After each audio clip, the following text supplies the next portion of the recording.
What's going on, beautiful people? Welcome back to another episode of Respect the Game podcast. My name is Edward, named after a great man, that being my pop. Shout out to my mom and my granny for helping raise boys too. Please make sure you follow at Emax Stats for all your up-to-date high school, pro, and collegiate sports coverage. Will not disappoint. We'll keep you up to date on all that is going on in the beautiful, illustrious sports world. Tonight is 3-on-3. Our brother Sedacious will not be in the building, but we're gonna hold it down for him in his absence. Make sure y'all follow him at all of his social handles, as well as his new YouTube channel, the Sedacious or the live show. But we'll put it in the description for y'all to make sure y'all follow. What is a podcast without your brother in? I don't know. Big brother Iron Man sign or is um Genesis 1 verse 3. New method unlocked.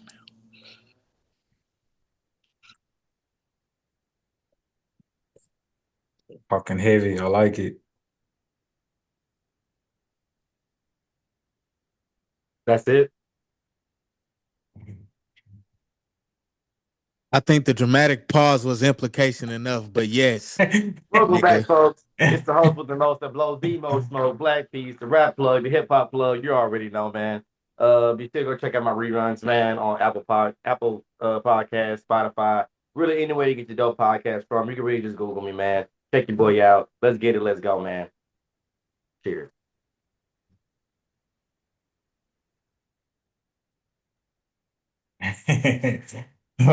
Cheers. Now, man, looking forward to having a great episode.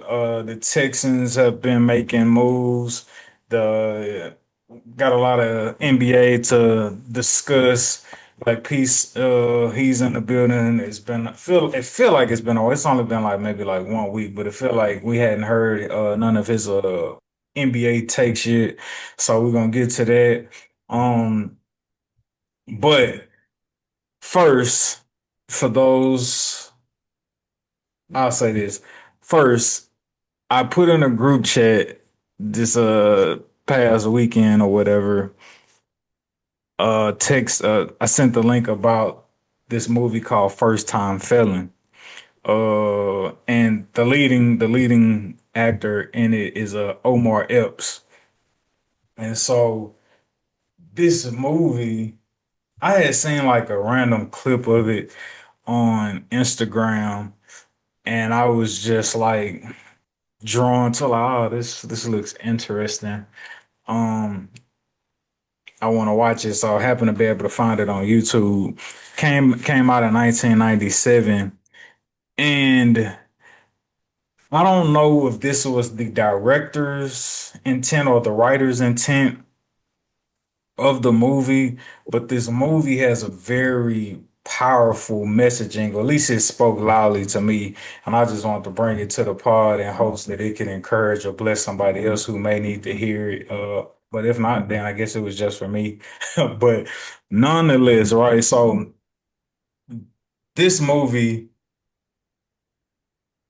the setup of this movie is Omar Epps, he gets caught up in the streets, has to go to jail, but because he's a first time felon, he can opt out of actually serving time in prison and go to like a boot camp detention center type setup. He does that for five or so, 4 months or whatever, what have you.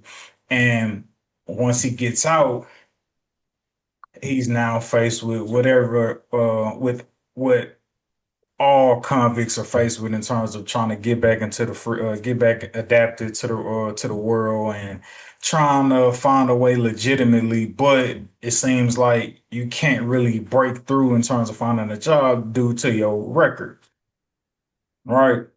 So Omar Epps, if he gets out of the boot camp, gets back into the real world. He's knocking on door after door after door after door after door after door, trying to find a job, trying to get work. Hey, I will literally do anything. I'm trying my best to stay on a straight and narrow path and stay away from the streets and not turn back to the streets. People are literally dying and dying. Like he had a partner who he ran the streets with. Um, who literally died in his hands because like that's just how treacherous and that's how close he was and that's how easy of access he had to just go back to the streets and do what he needed, to do what he needed to do to try to, make a living. So he reaches a point where he's lost all hope. He's given up, but instead of being like, forget it, I'm gonna just go back to the streets. He's so committed and he's fighting so hard not to go back to the streets. He turns suicidal. Ultimately, he doesn't commit suicide, but what led him to that point wasn't necessarily, I mean, it wasn't just him not being able to find a job. It was just like the accumulation of no's on top of no's on top of no's on top of no's. And there was this one scene in the movie where he's expressing and venting to his mama, and his mama like, yo, something gonna work itself out. Like, you just gotta stay committed, stay down. And so he gets this job interview, goes on this job interview, and he's basically pouring his heart out to like this, career source employment lady.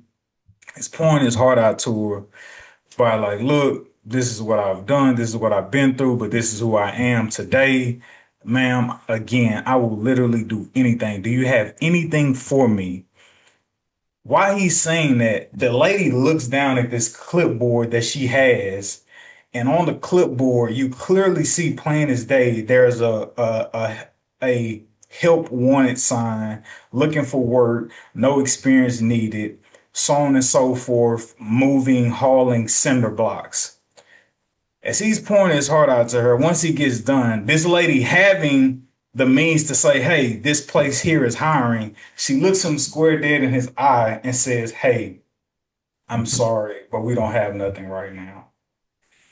Then from there, it transitions into him becoming suicidal, but he luckily doesn't succumb to that, and he just continues to trot along trying to find a job. Cut to the end of the movie shortly after this suicidal scene. It doesn't show it, but it just gives you like the ending credits of, hey, so and so ended up finding a job. And so at the end of the movie, we find out that Greg, that's the Omar Epps character, we find out that he finds a job, and the ending credit said he eventually found a job where he was able to become a youth counselor, which allowed him to be connected to his purpose. He found purpose through his job of becoming like a youth guidance counselor. And when I seen that, it just like pierced me because it was just like, yo, as gruesome as that path was of those no's, had he got a yes early on, he would have never got to his purpose of being like a youth guidance counselor. Had he had that lady been like, hey, we actually do got this job for you to haul cinder blocks, he would have more than likely stopped searching for work because he was like, all right, I finally got a job. And he would have never actually got to his purpose. And I just thought that it was real powerful how the negative connotation that's in life that's placed around having no's thrown at you, but the no's really eventually worked itself all together for the good, as the scripture says, which led him to his purpose. And so, anybody out there facing what seems like an insurmountable amount of no's, um, watch that movie if you get the chance. Like I say, it really spoke to me. Like the no's are for protection. The no's, like the saying, like delay don't mean deny you, so to speak. And like though it felt like him trying to find a job was like just constant no, constant delay. Um, like the nose are for protection. A lot of times like I say, the nose could be whatever negative fixation is placed on in like the world of today. But there's a blessing in the no, essentially, is what I got from it. Like there's a blessing in the no. Like a no don't mean, yeah, I'll leave it at and there's a blessing in the no. And I feel that's what I got from watching that movie first time feeling.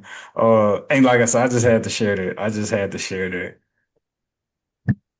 Real good movie, man. It's a real good movie.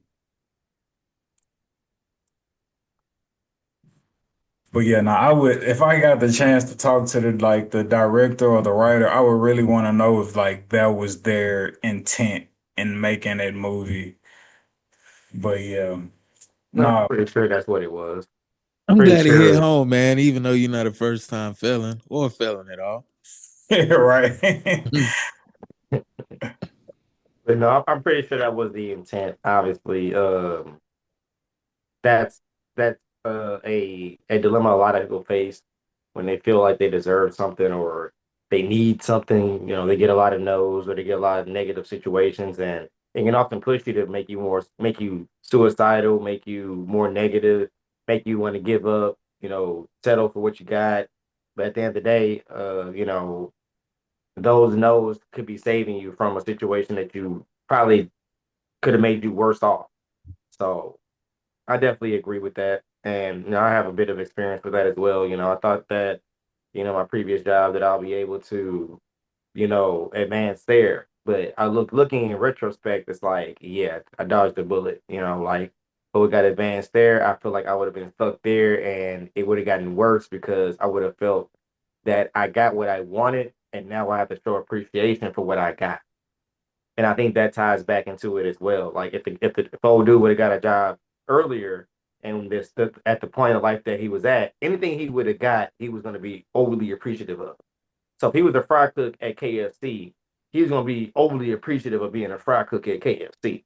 You know what I'm saying? No matter what the pay is, like I got a job, like I got to start, like I'm gonna go hard at this. So he could have ran a train up, ran a train, pause, or excuse me, guys. Uh, worked its way up the ladder, if you would say, as far as as far as the Whoa. hierarchy. Fuck the one So, that on the train. but yeah, that's how I feel about it. He could have ran to a job to where he could have been stuck at a dead end job or been somewhere where he wasn't actually happy and doing something that could have, doing something that wasn't, fulfilling. So the fact that you get those no's and it's things at the moment and it feels like the world's against you, it don't necessarily mean that all the time. So I totally I vibe with Yeah, that structure. the key word I think you had used in that is like he would have settled had he got a yes prematurely. Exactly. And He would, it could have been anywhere, especially coming from jail, the lowest yeah. of lows, not just not having a job. Like, no, you went negative in life. So therefore, like, oh, you just need a smidget of positive and you're gonna be fine. Especially if, you got the second chance you want and you actually are appreciative. You're gonna be like, oh no, I'm never going back there. I don't care what it is, it's gonna be legit. So yeah. Yeah, the writer of the film is Daniel Therault. Forgive me if I'm pronouncing your last name wrong. Daniel Therault. And the director is Charles S. Dutton. Great film in my opinion. Great film.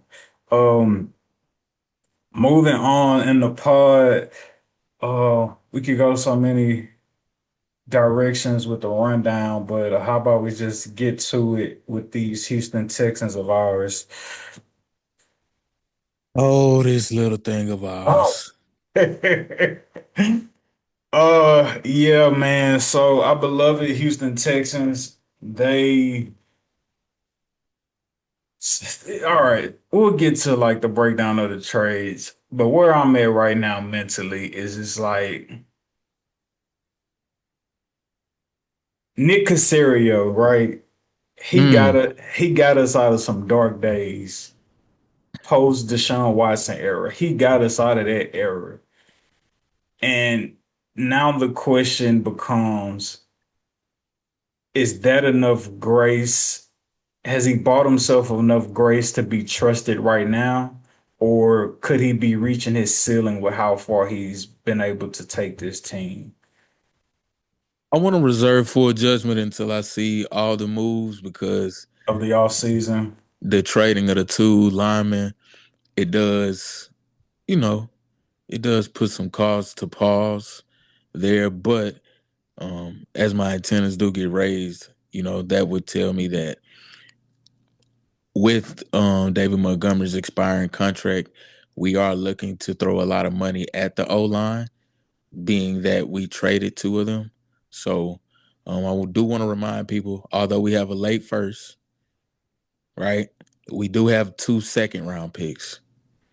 And the fourth that we gave away in the David Montgomery trade was actually not our fourth to begin with. It was actually the Commanders' fourth that we got in the Laramie Tunsil trade. So again, just dividends paying off, from being or doing some good GM work, the past year prior. So uh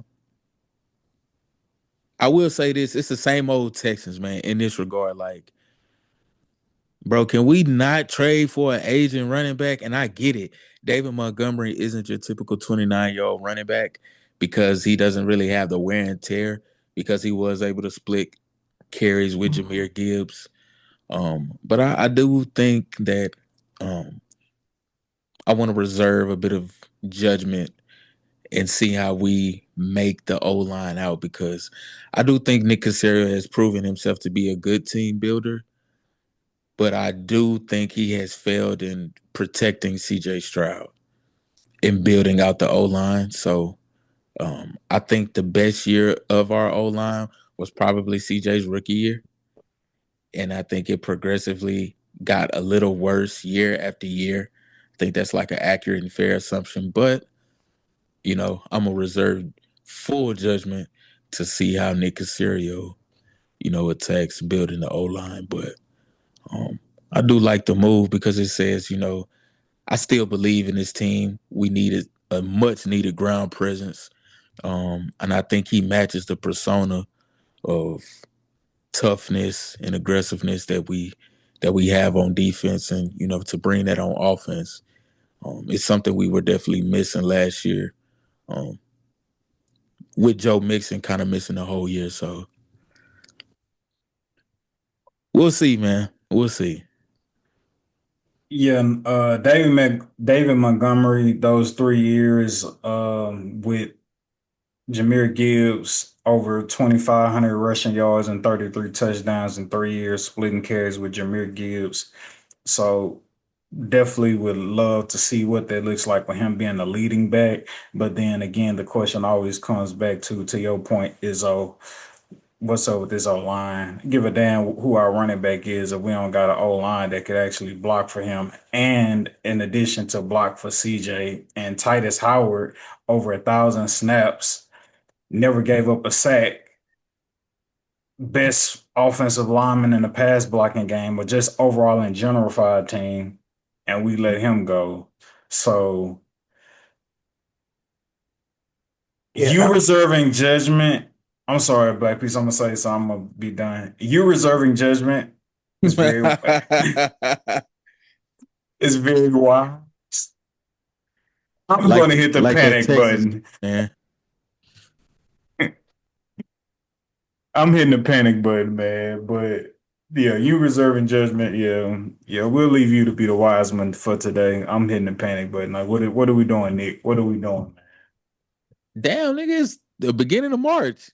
I think what happened is I think we paved the way for assigning a lot of big free agent names on the O line. And I think that's what a lot of people was hinting towards, that signing David Montgomery is also not only a win now move, it's also saves us money on the salary cap. So Yeah. we can allocate more money to the O line. So that's why I said I wanted to reserve judgment to see who we actually picked up in this cycle of free agency and the draft, because I'm gonna say this. I know we haven't gotten to this part of it yet.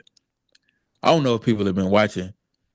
Bro, this draft is gonna be legendary, man. It's a lot of great athletes top to bottom from the trenches on outward in regards to um, just raw athletic talent within the draft. So I think I think we're gonna be able to build either via the draft or free agency because a lot of GMs went into prior to the combine. They were just saying, hey, we looking at some guys in free agency, but seeing how a lot of guys tested, they was like, wait, we can actually pivot and build out through the draft. So um, it'll be interesting, man. So I wouldn't panic yet, E-Mac. I say hold your horses a little bit on that one, dog. But I feel you, but at the same time, let him cook. Let him cook a little bit. Let's see what Let them he cook. let's see what he I, do. I, I think the All Texans right, are Nate. in a certain mode where they're over it. They're over the bullshit. Excuse my French. They're over it. They're over the offensive line. They're over the lack of run threat. They're over it, and they're making moves right now. I feel like they're seeing something possibly in their roster to make up for the offensive line move, or possibly in the free agency. And they're saying, dude, we're tired of waiting on Mixon. We don't have time for Mark to get fully developed to the high caliber running back he possibly can be. We need somebody who's ready right now, who has a chip on his shoulder. And I'll tell you right now, Docket, David Montgomery has a chip on his shoulder, a very respectable chip on his shoulder, but a chip on his shoulder nonetheless. The year before last, it was an actual Knuckles and Sonic situation. This turned straight Sonic last year. Sonic. The carries, the yardage, the usage, all went to Gibbs.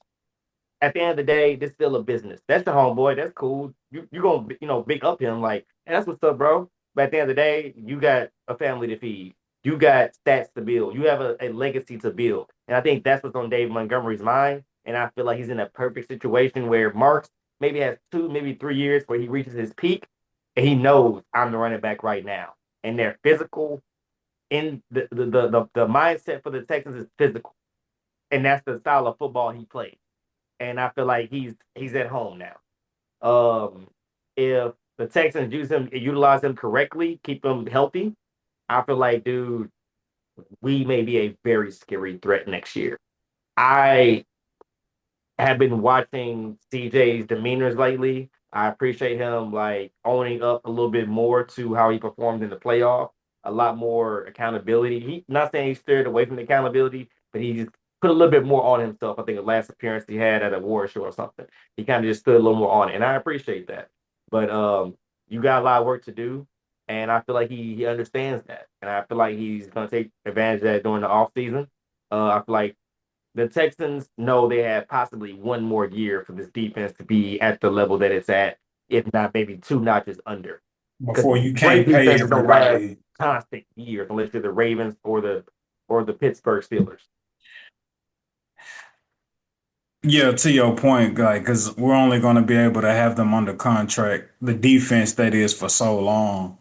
Um, yeah, Who knows? We man. could possibly be the next Pittsburgh Steelers or Ravens, but only time will tell, and we can't count on that. They've been doing that. Like they've been known for having defense for over 20 years straight, almost. Maybe like a hiccup or two in between, but those teams have been known for having great defense. I mean, the Ravens just fell off the wagon, but the Steelers still known for having great defense. Yeah, man. Just so it's not confusing, we didn't trade away Titus for Montgomery. Titus Howard, we traded him away to the Cleveland Browns for a fifth Yeah. round pick. And Montgomery, we acquired him with a fourth and second round pick in exchange for a fourth and second round pick, in addition to Juice Scruggs. So yeah, but right now, as it stands, recording today, we got 9 million in cap space. Maneuvering and restructuring things around. We're hoping to broaden that, as Shawn Izzo was saying, with us still having a lot of moves left to take. Um, but here's a question. Here's something I was thinking about with the free agent market of running backs. David Montgomery was one of them, but you also got Kenneth Walker, Travis Etienne, Rico Dowdle. Do y'all feel like we should have waited a little bit, or do y'all think we could have got any of these other guys in the free agency, these running backs? You know, um, I think it worked out specifically. I think I know what Nick Casario was trying to do. He wasn't trying to get a guy who was looking to get paid. Rico Dowdle was looking for a huge payday, right? And typically, guys don't want to pay, or allocate a lot of money towards the running back position. So if you can get a star running back and you can get a premier name at the position on an expiring deal, right, that meets and kind of lines up with the timeline and the contractual obligation of, hey, we still want to go with a win now move, a splash move, but we also want to line it up salary cap wise to really have the most money to spend on the O line. So from that standpoint, I kind of see where Nick was going with, because the names you kind of name, again, Travis Etienne, still relatively young, looking for that Hmm. major payday. Again, Rico Dowdle, It's was on a like, 1 year deal with the Panthers, looking for that yeah. major payday. So these And guys, especially Kenneth Walker coming off the Super Bowl run. And right, and and it's he's being like, a free agent too. The Seahawks not, taking him back. yeah, it's like you want us to pay you or pay your offensive line. Which one you want? And at this point, you know what I mean? Again, so like I love the splash move of the name. And especially him specifically not having that many carries. He's not the typical 29-year-old running back due to the mileage. He still has a lot of good miles left. So And and having this conversation with y'all, I could start to see the light from this standpoint. You understanding Nick Casario's thought process and taking David Montgomery because all these other guys they gonna want big cash outs. And then not only do you get a David Montgomery who you don't have to break the bank for, but you also get a David Montgomery who, a la Black Peace, he has a chip on his shoulder. So you get a guy who's hungry and a guy that you don't necessarily have to cash out. So I'm starting to see the light. I'm starting to see the light. Nick Casario, Absolutely. you are now on the clock. I mean, even though he was the At nigga this who made point. the move, but I feel you, like, good move, but definitely want to see more. But good start. Yes, sir. Yeah, man. So I read up on the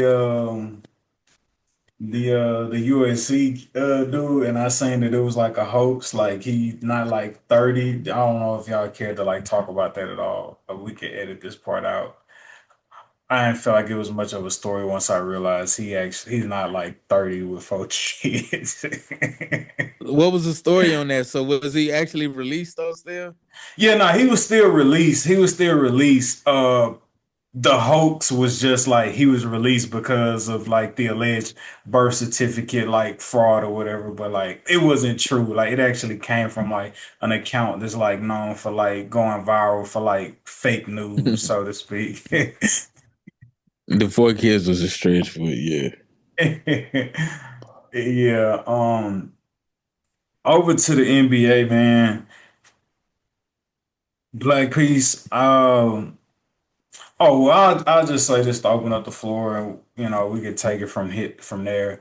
But this isn't breaking news, but I just want to put it out there so like y'all, our listeners, know that they could come to this pod as a place to get news before it happens. And that is, again, not breaking news. Stephen Curry will not play for the remainder of this season. It hasn't yet been ruled out by the Golden State Warriors, but give it another week or two, with them having absolutely Nathaniel to play for. It's no sense at running Steph into the ground for the rest of this season. So I'm not sure. And it's also too one of those situations where I forget what situation was similar to this, but it's also a situation where it's just like, hey, we're not going to announce it too early because then like we're going to see a drop in our attendance and like ticket sales. So we're going to hold off on like the Steph is out for the rest of the season um news. But it's nothing, absolutely nothing for Steph to come back and play for us. So therefore look forward to, I won't say get in another 2 3 weeks tops, but regardless of the timeline, you heard it here first. Steph Curry is not coming back for the remainder of this season. Sources, trust me, bro. The Warriors are noodles with no packet. That's tough. Cause what's noodles without the sauce packet?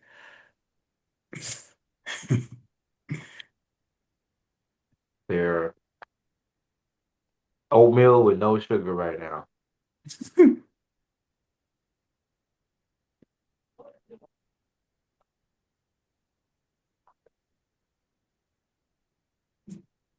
They ain't even got no Tony Thatcheries to make No, them Salisbury steaks taste better. I call it Tony Crack. I used to pour it in my spaghetti. Yeah, they all right, Warriors. I don't know what y'all got going, but to think that Moses Moody or Porzingis was your possible options to carry you anywhere, you have got to be a plum ass fool. And to even think that Jimmy Butler will even propel you to a certain level, you gotta be a goddamn fool.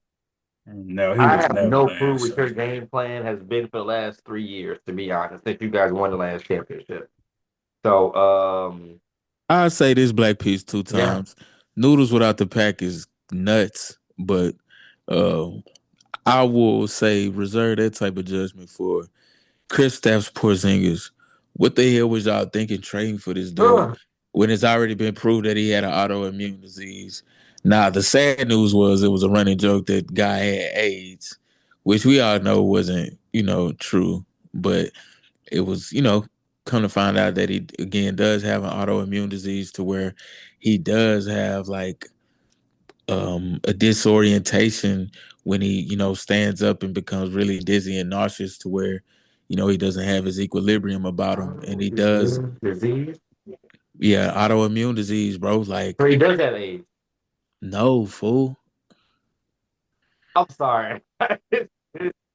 I'm sorry. It's AID. It says AID. Cut this if you need to, Emac. But I'm sorry, dude. I I'm just pointing out a understand fact that the because people in the comments are gonna You point get what out. you get. I get what you saying, and I understand Darnell. It was right there. Why I'm not gonna like dunk the alley oop. Hey, guys, I'm sorry. I have to point it out. The people in So the he comments he, are gonna he point it doesn't out, and if have. they don't, come on, dog. It's the internet. Yeah. Like, come on. I'm So gonna he caption this. Porzingis has what?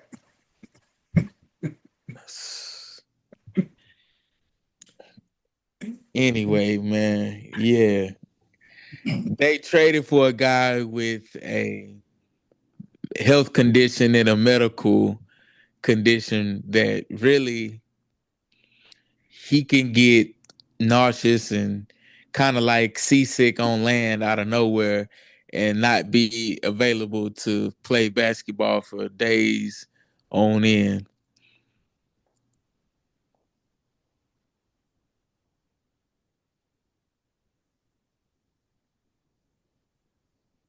Dude, bro, you got something to say, Black Peace. New Magic Johnson in town. What? There's a new Magic Johnson in town.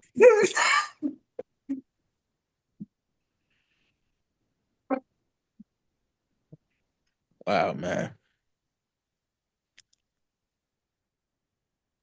Cancel us if you have to, folks.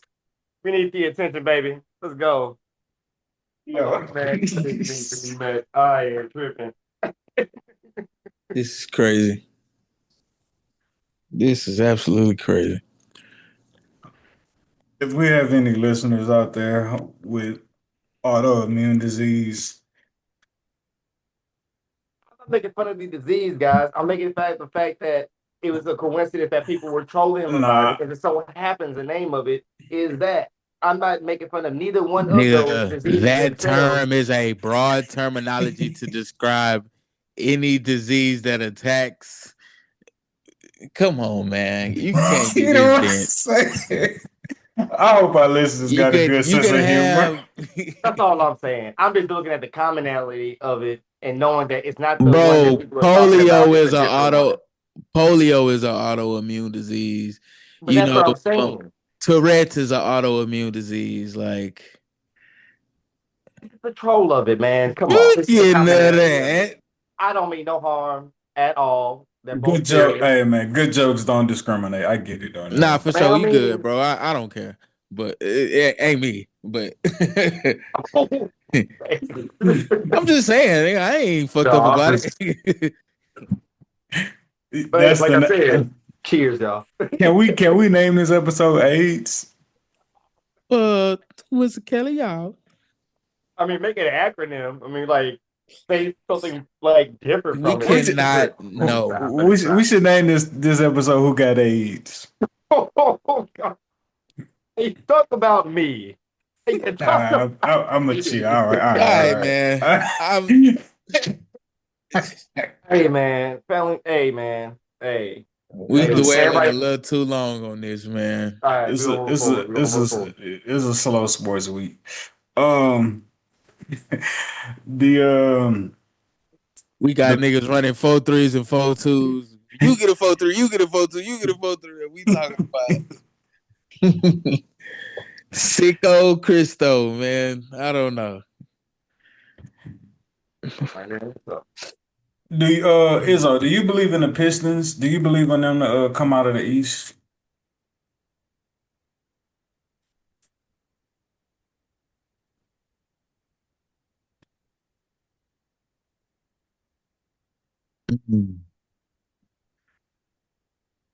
I don't believe in no East team to come out of the East.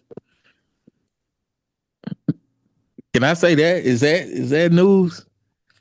I just don't believe in the East. How about that? I believe the East is the least.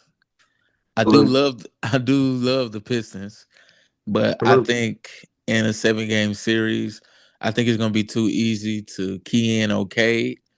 You gotta have that secondary score, a consistent secondary score that can score in the half court. And I don't believe that's Jalen Duren. Jalen Duren, albeit an all-star, he doesn't have an offensive repertoire with a post game to turn over both shoulders and to consistently go get you a bucket in the mid post to elbow region of the court. I know he's attempted a few threes this season, but that's not nearly in his bag at all. So I think they're an all-star player away who can create his own shot because I don't believe Tobias Harris is going to be consistent enough, and I don't believe in their other secondary pieces to kind of patch it and piecemeal it together in order to really win the East like that. I would slightly favor the Cavaliers over them just because of the bench, but maybe not even the Cav. I just don't believe in none of them, bro. But if I had to pick somebody, it would probably be the Pistons by the hair they chinny chin chin, just just etching out the Knicks. But don't sleep on the Celtics if Tatum come back. If Tatum come back, I got the Celtics as a dark horse sleeper. I say, Before you go, Black Peace, I wanted so Me and Darnell was talking earlier, and everything you just said is always like I said, like verbatim in terms of like belief in the Pistons and Jalen Duren needing that secondary score. Got to create your own shot. My question to you about Jalen Duren is, do you feel like he's more of a Amari Stoudemire in terms of his production being Mm, predicated off of a point guard a la Steve Nash, Jalen Duren's I productivity being think predicated off of Cade. I think that's a great example for him. I think he's a Amari Stoudemire type player, early Amari Stoudemire archetype that didn't have a consistent mid range because Amari really, if you know, following throughout his career, he Yeah, definitely developed a greatly consistent mid range that he could count on, especially after the microfracture knee surgery.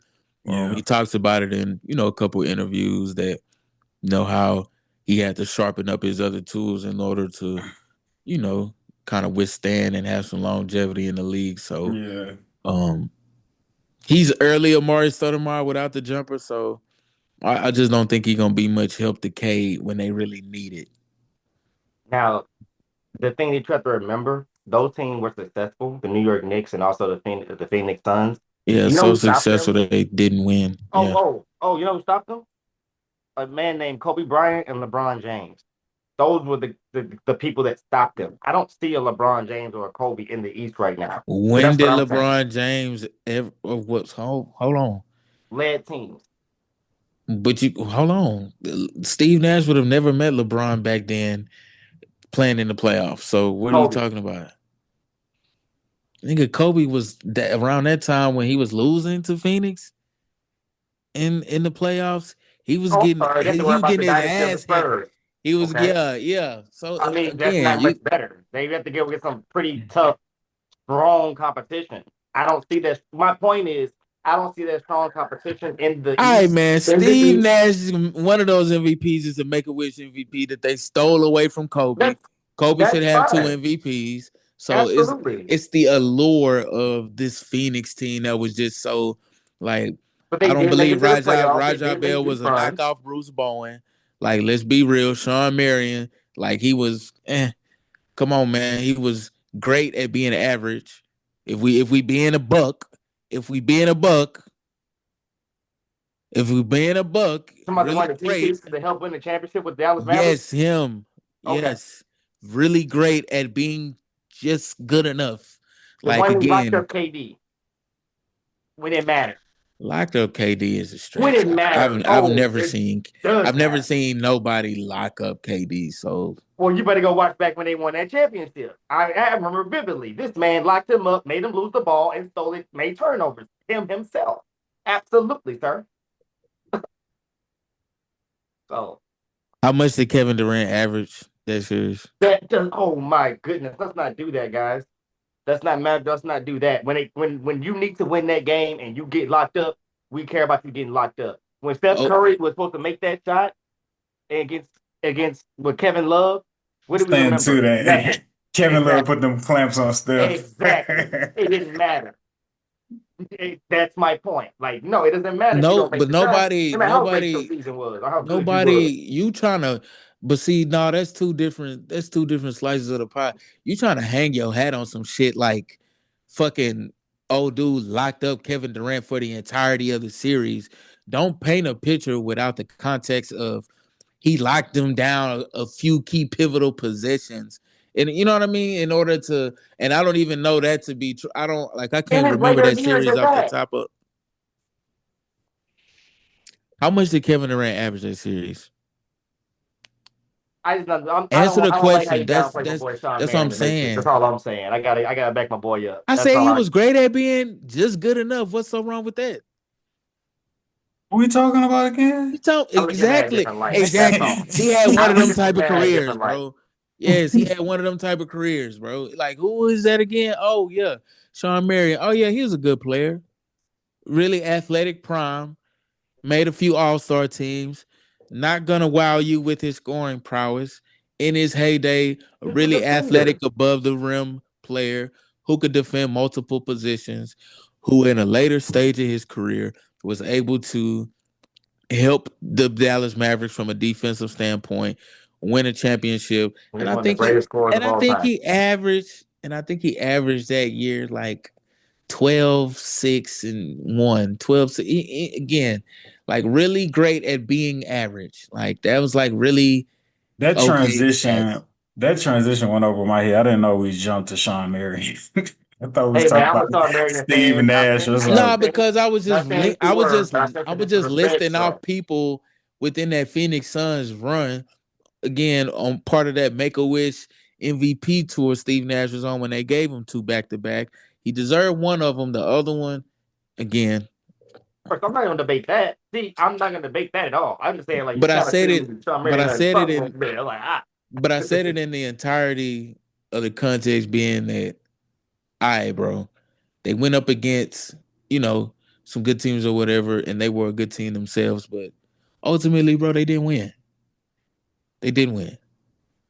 And But no. My point. I don't see that in the East. That's my only point out of that. Like I so, don't see a LeBron, I don't see a Spurs, I don't see nobody that's challenging that system of what so they got. Now, when they make it to the championship, I don't think they're going to be able to win it. I've heard the analogy that hey, this Pistons team, you can compare them to was that '04 Pistons or what Yep, just have about to say you. that. Yep. But I'm still like I still don't believe that to be like a fair maybe from a defensive side, sure. But like you talk about Chauncey Billups, Mr. Big Shot, you talk about Rasheed Wallace, you talk about Tayshaun Prince, you talk about why is his name Well, forgetting me? I got your Rip comparison when you're ready. you talking about Rip Hamilton. I don't know these guys like I don't know One these short, guys to be snipers like that. one short, and that's Rip And Hamilton. Wallace, I'm on the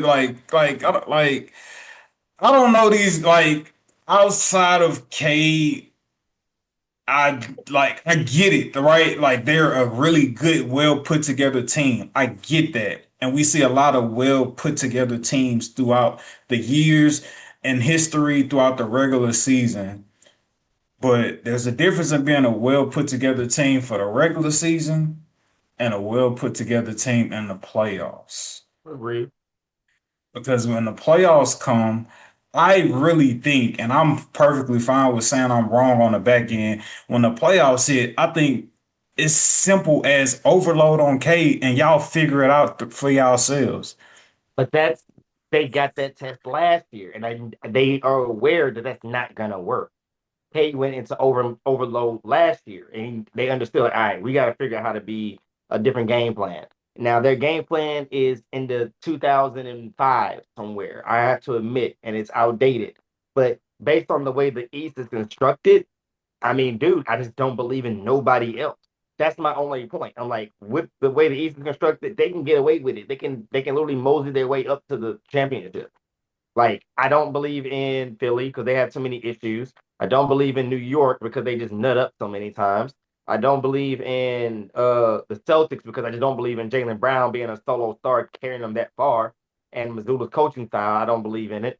Uh, I I mean, put the some Hawks are cachet. probably one of the better teams, believe it or not, that I could see them competing, but they don't have enough experience with the squad they have. What I give the Celtics, even, and I know it's a stretch, and I know it contradicts my takes on Joe Mazzulla, but what I give the Celtics is over, even with just Jaylen Brown and OJT, I give them credence with just having championship pedigree and knowing what it takes.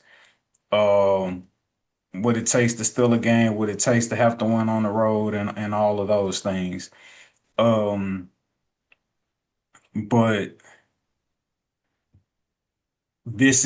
I feel like this is a blow it up year. I don't know what the contract situations look like and so forth, but if the Knicks don't win this year, then like I think it's a wrap. Because I think if you in the East with Jason Tatum being out, this is one of them like years where it's just like, yo, we need to make the most of this opportunity on some like, hey, Jordan retiring for 2 years, going to go play baseball. Hey, the league is wide open. Like we need to seize our opportunity. If you in the East, and so This is Carl Anthony Towns' last year to be a second option. Period. well, after this year, he's just gonna be demoted. And I feel like after this year, if they don't touch like a game 7 in the Eastern Conference Championship, like really take it to the max, and he plays his butt off, I feel like he does not deserve to have the spot as a second option. I feel like you have too many injuries and you're too inconsistent and you're not doing enough to push your team past that hump that they get stuck at. I feel like he's had too many games of under 20 points when he's dude, like, get it done. Like, I'm sorry, you have too much experience to get in foul trouble. You have too much experience not to get over 20 points. You have too much experience to be getting outplayed by younger guys, knowing that you're a more skilled player. Like, to me, in my opinion, if I'm an owner, I'm just like, okay, like why are we choosing him to be the second guy when he's been a second guy for almost half his career at this point? And Mhm. he's not really gotten nowhere. So that's my big thing about that. Like the rest of the team, I feel like are still young enough and still have space to grow. But I feel like Cat being a center and the style of center that he is, and also kind of his weight, I'm like, bruh, this may be getting close to the end of the road, my brother. You had a nice career, nothing against it. But as far as you being that main super threat, it's whittling down. Like it's sadly whittling down. And I say that sadly because you're so skilled. It sucks to see you go down a DeMarcus Cousins road. That's technically what happened to DeMarcus Cousins. DeMarcus Cousins, like his last 2 years where he fell off, he was going hard with AD and going hard, and I mean doing crazy shit. And at a certain point, when they realized, bro, you just not getting it done, no matter where we put you at, no matter what we do with you, you're staying injured, and when you are healthy, you're not doing enough. And it don't matter how good you can technically be, but bro, if you can't utilize you, sorry, third option or fourth, and you gotta accept it too if you want to be successful. And I feel like where he's been at, I don't think he's gonna take it well. I don't think he wants to be a third option anywhere or a fourth option. Well, I would have. I wonder what his contract is because sometimes your contract track dictate how long you're gonna be option one or option two. Um, He played with too many stars, bro. Too many. Andrew Wiggins in his prime. Anthony Edwards since he started. Brunson for the last 3 years. Like that's a those are some pretty big names you played with and just have not made it to the Eastern or Western Conference Championship, or at least more than once. Like or been at that brink of like we almost got it. Like that's pretty bad, especially with Ant practically doing it by himself right now. He made it to the Eastern Conference Championship twice in a row without Cat. Damn. this y'all had brought up Shawn Marion and it made me think about. I don't know if y'all heard his recent comments with him saying he's a better all around player than Carmelo Anthony. Do y'all believe for that to Now, be? now, And I just want to sit here and argue bro, my brother like Shine hard this, about. this is what we gotta stop doing. Like, bro, you can't be pedestrian or average on the offensive end and think just because you play defense, like you're supposed to get some like pat on the back for being like all around. No, that And no, and even if you want to try to hang your hat on like all like, oh, I played on the others, I played defense too. You can't tell me, and I can't recall there ever being a situation where teams were saying, "Hey, give me the mismatch on Carmelo Anthony, and let me try to take I advantage of him on defense." Like like, we gotta stop. Like, bro, just because you was subpar or average on offense and you went to go all out on defense, that does not make up for you like being a quote unquote total package or better than somebody who is offensively out of this stratosphere. so with that being said, he would need to average 1.5 to 2 blocks to 2 steals a game, 2 blocks to 2, 1 to 2 steals a game, Stocks. and being able to keep whoever star under 20 points, in my opinion, to be that equivalent to make it up. Because Carmelo Anthony can score 30 points when he breathes in his prime. When he literally, the definition, when he felt like it, he can drop 30. And there's nothing you can do about it. Because he's going to use his skills, his offensive skills to get it done. And at the end of the day, like, for you to have that ability, you got to be an absolute dog on defense, in my opinion, and match that. 30 points is not fucking easy, guys. Yes, Kobe Bryant, Shai Gilgeous-Alexander, Giannis, Shaq, Kareem. That's why we know their fucking names, okay, guys? Like, because the shit is not easy. Like, that's a hard achievement. And that's why we know them, because they can get them buckets. But, and to say that, it's like, bro, like, you got to be Wemby. Wemby is probably the only equivalent that makes up on defense as much of a 30-point game as you're going to get. A Wemby performance. And that does not happen. I feel you on that. It's just like, and let's say hypothetically, if Melo was somebody you tried to target on defense, he can go get 30 to make up for what he is giving up on defense. You And know what Shawn I'm Marion saying? cannot do that. He can't do that. So yeah, yeah. Honestly, I say the best that Shawn Marion can do is match you based on his defensive matchup, which means he can probably hold you to 20 and possibly put up a 20 ball. I can see that being a somewhat common theme, not overly common, but just common enough when he has a great game, holding their main star under 20 points and him probably scoring 18 and maybe 19, maybe just touching 20. Like, I can see that happening, and that's a phenomenal game. But Carmelo did this every night, or every night that he felt like he needed to do it. So yeah, guys, relax, guys. Like, and I fuck with Shawn Marion. I just went toe to toe with Sean Hart about it.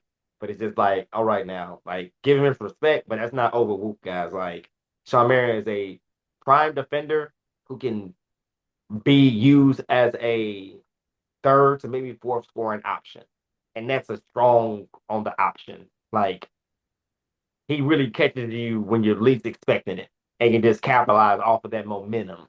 Like, really any player can. But no. I just couldn't stand him saying, like, oh, all you had was a player that was just being good and being good. Like, hey, wait, that defense was scary, dog. Like, I'm sorry. Like, I witnessed with my own 2 eyeballs him literally rip the ball away from Kevin Durant when it literally mattered the absolute most at a old age. So that's, to me, showing, like, bro, like, if he was younger, probably could have been way worse. He could have stole that ball and did like a matrix dunk on his ass. But the fact that he stopped him from making a big play is still monumental in my book. Like, KD was like, what, 25? Like, yeah, bro. I get experience is one thing, but no. I don't see too many old heads taking the ball from a primary star in the final. But or in the Western Conference Finals. I really don't see that often. But yeah, I got you. Do you have any NBA second half predictions that you would like to put out there in honor of like being Rostradamus? I know we Wemby had dropping out of the race, what race? MVP race. He may see Uh, a couple of sparks of him being amazing. You're probably not going to see him be a crazy superstar until the playoffs. I feel like, uh, and that's strategically done at this point. Knowing how good they are, I feel like, guys, we're literally not going to expose all his moves or what he actually really can do to a high caliber if we don't fucking need to, because he's that much of a nuclear bomb. Like, really, because you see it. The fact that this guy put up 25 points in 1 quarter. Granted, don't give a fuck who he did against. 25 points in 1 quarter is still crazy. Yeah, I'm just like, yeah. And the fact that you're getting to points where you're only scoring 15 points a game, it's like, yeah, they're literally hindering you. Like, you may miss some shots, but you're not taking the shots that you know what you need to make the buckets. You're taking challenging shots. You're taking shots, or you're doing things that are like, all right, if I want to get a bucket, I can get a bucket. But yeah, so I feel like Wemby's gonna turn up in the playoffs. That's one of my predictions. Um, You got to give us something. Anybody can say that. We got to get uh, like what we need well, some. We need some left field. I Like, mean, it's gonna be crazy. I think it's gonna be. I think they're gonna take the Thunder to Game 7. but do you think they're gonna win? Yes or no? Yes, You crazy. yes. They're not gonna be fully healthy. They are not going to beat the Thunder. I don't think they've been healthy enough all year for them to be able to do it. I personally think Shea is playing possum. I'm not worried about Shea. And that's the thing. Like every Yeah, team has to accept yeah, Shea's gonna be fucking Shea, guys. Like yeah, honestly, where we he's talked at, about that earlier today. It's about Jalen Williams and like where he's gonna be at. Yeah, and yeah, really everybody else, because that's the one that team actually beats you. Shea just gets 30. Does that make sense? That's the reality. yeah. Shea gets 30. That team beats you. I think all the other guys, they need Jalen Williams to come back so everybody can fall in their rightful place and position. If he's not back, you're like caught in limbo every other game trying to figure out, well, what's my role this tonight? What's my role this game? What's my role that game? You know what I'm saying? And that's Uh, I and haven't said that so all year. yeah, so but that's why I put a high emphasis on if fully healthy, OKC will defeat the Spurs in a best of seven. If fully healthy. What's the definition of fully healthy? Are we talking about fully healthy, all players are in attendance, or fully healthy as in all players have been playing with each other for a couple of weeks? Big difference. For me, fully healthy is just like all of your marquee rotation guys. I know OKC they use a lot of guys, but that's partially because they be blowing motherfuckers out. But like your core starting five, if all of them could show up, be healthy, playing 35 plus minutes a game, they will defeat the Spurs on a best of seven. If Jalen Williams at any points go out, because I think Jalen Williams last season, he made teams have to play honest. It's just like, yo, if we overload on Shea, this nigga over here getting 40. Like, what's like we gonna have to like stay home and like man up or play zone. But if he's not playing in the playoffs, while Shea is still gonna find a way to get 35, I think it's gonna be a very difficult, strenuous losing effort 35 How do because I'm you? also feel like when is like Chet gonna like arrive to the party and be like, oh, don't worry, we don't need like Jalen, like I'm here. He doesn't have that opportunity to. That's what I'm saying. With the fact that how many games has Jalen Williams played all year? Not a lot. That's what I'm saying. In order to be that Thunder team, you still need that chemistry. That all right, you're over here. You're going to make that shot. When you don't play so many games, yes, we know you can, but come on, like ain't nothing like being in the games throughout the season, knowing, yep, he been killing all season right there. He's gonna make that. You don't have that confidence in your teammates. You want it to happen, but come on, you've seen it all year. You have not seen it all year. You don't know what you actually don't know what Jalen Williams is actually going to bring to the table as far as skill set because you don't know. Players switch up their skill sets every single year, slightly, but different, slightly, some more dramatic, but they change it up. You keep doing the same thing every year, you're gonna not succeed. You got to switch up something. Jalen Williams, I'm sorry, I don't know. Like, are you gonna still average 20 points? Is that gonna actually still be able to get it done? Like, technically, where you're supposed to be at, you're supposed to kind of elevate.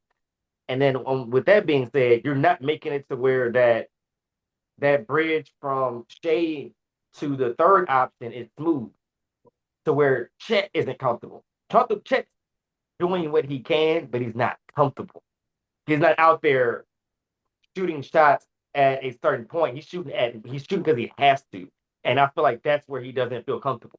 When Chet is out there shooting it because y'all ain't expecting it and this and that, I think he's comfortable. Even if he misses it, he's fine with it. But the fact of, oh snap, pressure him up, that's their second option. I don't think he likes that. And I think that Hmm. kind of makes him not as valuable or as strong as he needs to be because you don't have Jalen Williams breaking it up. Like that system over there, when they're all healthy, is the most dangerous thing in the league right now. But the moment they get hurt, it's like, yeah, they're good, but they can be figured out. Like they really, really can be figured out. Now, will that team? It's all on that team on execution. Like, bro, they don't have their regular system out there. Go execute. Shay's gonna get 30. I know how you feel about that with the Rick Carlisle situation, but it's like, bro, that's what he's going to do. Like, that's his own personal goal.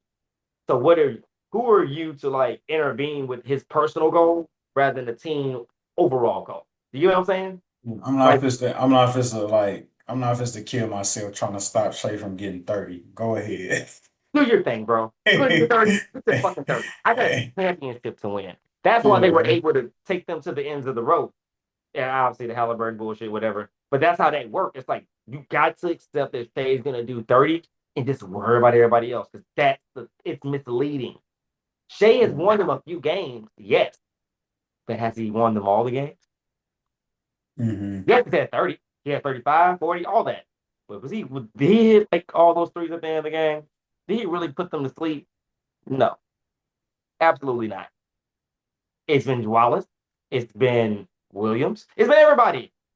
It's technically been everybody. But you going into that game, you're thinking, it's Shay. We got to figure out something about Shay. And now you're in foul trouble. Now you want to tell line 10 times. Now you got to deal with all this other bullshit. And now Wallace is hitting threes. Isaiah Joe's hitting threes. You got it's like it's really a misleading structure. It's meant to be look like the James Harden structure, but it's not. It's what the James Harden structure should have been. It really should have been. It's like, no, get your 30, that's fine. But don't forget to utilize your teammates.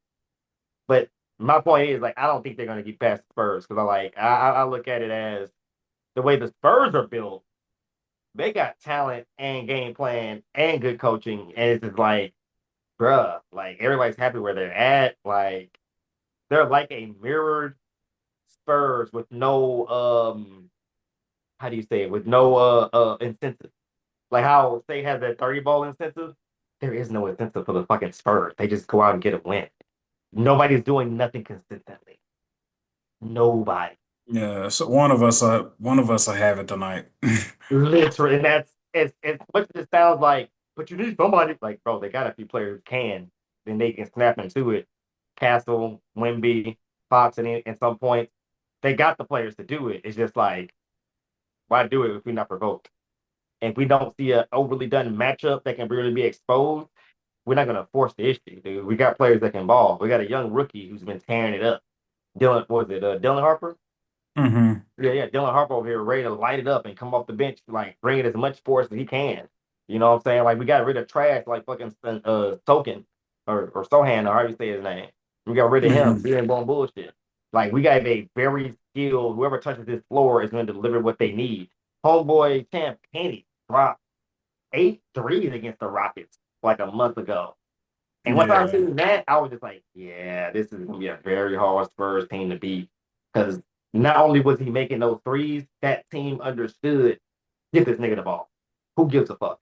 We got Yeah. Brandon on the team. Who really gives a shit? He's the hot man. That's traditional Spurs basketball. Yes, we have Tim Yeah. Duncan, but Ginobili's going off of 40 right now. So we're going to give the ball to Tim Duncan and force feed him because he's a star? No. Give it to Ginobili. What's the point? No. What we look like? No. And that's the beauty about them. So that's the most big skill about the Spurs is the fact that they don't have no incentive. They don't have nothing consistent, but they have great team players and great skill and have a fucking alien on their team. They're consistently inconsistent. Yes. And you can even tell by the way they beat the Thunder. There's no consistency in the way they beat the Thunder. They just Hmm. beat them. They just kept adjusting as the game went, which is bravo to the coaching. Like, I don't You think you gotta drive watch that. That is a very good duel of coaching. Oh my God. you drive a very, very good bargain for the Spurs. You drive a really good. You're selling the Spurs well, fully I, healthy.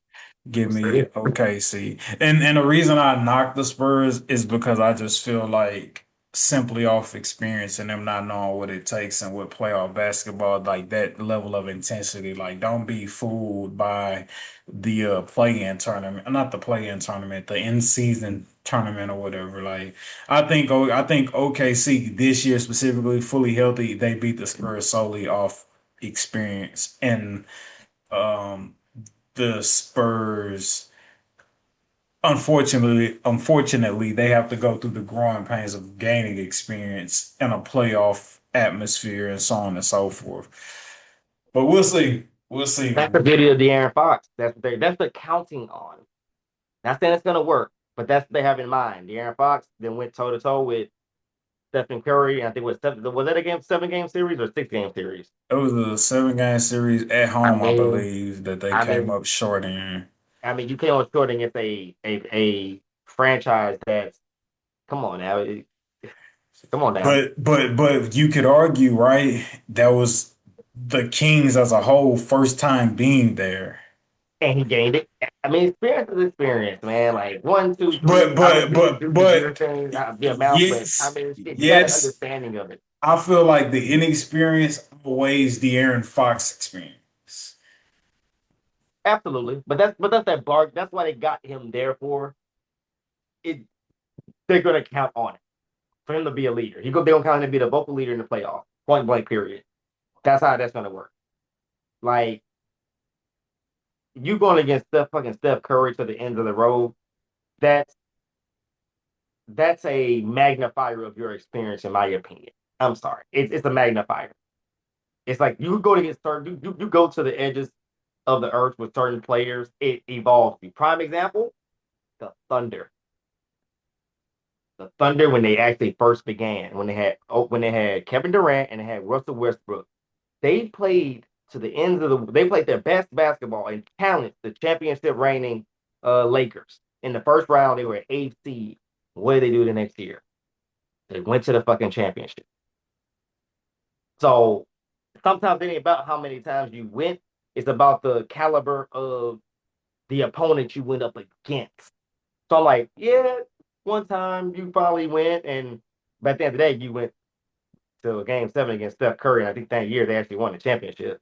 So did they? Ooh, The Warriors that year. I think they did win the championship that year, didn't they? that year they beat, no, they lost. They come off of winning the championship. Yeah. So even then, they still had a little bit of like, hey, we them guys, whatever it may be. So that's how I look at it. I'm like, bro, they took a championship familiar team to a game 7. I mean, does that make you the best in the world? No, but I do think it gives a little bit of experience on him. But we'll see. And also too, I'm curious to know how far that coach has been with the Spurs. Like, did he at some point integrate with Pop at some point, or did he Who? just like exchange from Pop? Like, did he was he under the Pop umbrella at some point? I feel like Who? you're under Pop umbrella. I think you got a little bit of a cheat code. Who? The coach for Spurs, was he under that Yeah. umbrella? Like, was he? Yeah. He didn't. I'm sorry. Like you, I don't think Pop's over there keeping all the good shit to himself when he played all Yeah, these. no, it ain't like he was like an outside hire. He was like hired from within. I think it's bigger than rap. I think we're gonna see a Spurs team in the playoffs that, yeah, like I said, their main star, bro, has been not putting over 20 points the last 3 games, and I just find that like ridiculous. Like you're when like when you technically breathe 20 points, and they're blowing teams out. They just blew out the big Philly by 40 tonight. Wemby had 10 points. That's crazy. Now, granted, a lot of stars were out. I'm not gonna sit here and act like, oh, he went up against a full healthy or half healthy. Yeah, because Oubre wasn't it there. was really just VJ and Maxi. True, but goddamn, 40. I'm thinking, oh, they're gonna blow him out, maybe 20. I mean, come on, dude. And the fact that Wemby only had 10, the guy who's supposed to like be the guy to stomp y'all into a mud hole, only had 10. Yeah, I'm just Bro, saying, like Wimby that had that 10, bro, Wimby had 10 points, 8 rebounds, 4 assists, bro. 6 blocks, 3 steals. This guy had 6 blocks. He had 9 stocks, bro. That's insane. That is Ima- that is imagine taking Wimby's under on fantasy and you look like, oh, he only got 10 points. Oh, I know he went under. And like he makes up that with like blocks and steals. Like, yeah, man. when you add that to the point stock, they're like the points and that alone, that's 37 points. Yeah, That's 37 nah. points off the rip just from them alone, not counting rebounds, not counting assists. Bro, he only attempted 5 shots tonight. He went to the line five. He went to Bro, the line. He shot 5 free throws tonight. But I mean, I hear what you're saying, but I'm not putting a lot of. I would have to go back and check against like playoff caliber contending championship teams, your Detroit Pistons, your Denver Nuggets, your Houston Rockets, and you know teams like that. I can't put too much stock into this with the Philadelphia 76ers. But I understand 1,010% like where you go coming from, and like they literally as a team shot 55% from the field. that's That's my an thing. It's like they're figuring out how that's to an not use anomaly. Wemby and still be dangerous. That's something that the Thunder have developed, but they have injury issues right now, so they're not as strong. The Spurs are healthy. They got to They stay more not healthy. they not fit to shoot 55% from the field every game. But I understand in terms of what you're preaching, in just terms of like the team oriented the style of play that they have, where Wemby's our best player, but in no way, shape, or fashion does our offense revolve around him having to get X amount of shots per game. Like, And knowing that he can. yeah, yeah, I'm with you. I'm with you. Like, Uh, can drop 25. Fuck that. You can drop 20, but you drop 10. And we blew them out. The water. I Right. mean yeah, that'll happen when the team shoots literally 55% from the field. Like, what are That's we like talking? Kobe Bryant being on the court the whole entire time and only making 15 points, but y'all lose by 40. It's like, so Kobe didn't kill y'all. Who did? How did y'all lose by this? Like, how did y'all lose? Granted, Kobe gets three. Let's give Kobe 3 steals and 3 blocks, which is possible for Kobe to actually do. Sorry, still. Like, I'm sorry. How the fuck did y'all get blown out by 40 and he only scored this amount of points? Him, the guy who everybody fears. And granted, I'm not taking nothing away from everybody else. They have their own respect, don't get me wrong. But god damn, this guy is he's the guy you're terrified of. Respectfully. People are terrified of as other athletes. And he only dropped 10. Yeah. Yeah. But yeah. They had, and the thing about it is that they started developing that because people started figuring out how to stop Wemby, which is being overly physical with him. Because that's his only weakness. Physical, being overly physical, and personal foul. You figure out how to articulate that way to a winning game strategy, you can definitely take him out the strategy and try to beat the Spurs by themselves. But now they said, no, fuck that. We'll keep him on the court and figure out how to win. So when he's not on the court, we're gonna figure out how to win. Fuck all that. We're not gonna be overly dependent on Wemby. So I respect the Spurs for that. Good Lord. Like, yeah. And it's Beautiful not the first people. game, Edward. This is not the first game. They did this like 4 games straight, like just putting up lackluster numbers and just blowing out or beating teams. Beautiful people. Right now, we like to take the time to open up the doors of the pod. And some of you who may not be familiar with this podcast, you're like, what does that mean? We simply open up the doors of the pod for y'all to hit the subscribe button and join us as in making this your new pod home, where we help you get through your daily commute, help you get through your workouts, help you just be able to engage and listen to some great sports debate topics, as well as cultural other things and even inspiration. Allah, go check out First Time Felon the movie. And yeah. We open up the doors of the pod for you to hit the subscribe button and join. And if you hit the subscribe button and you're like, man, there's more that I would like to do to feel a part of this podcast community, then hit the like button. Now, if you hit the subscribe button, then you hit the like button, and you just is like, that didn't really fulfill me. Like, I have a deeper desire to do more and feel more a part of this podcast. Then we ask for you to share this podcast with somebody. Tell a friend to tell a friend to tell a friend to tell that friend about the Respect the Game podcast and let them know that we'll be back here next week to do this all again. As always, we do not take y'all listening to us for granted.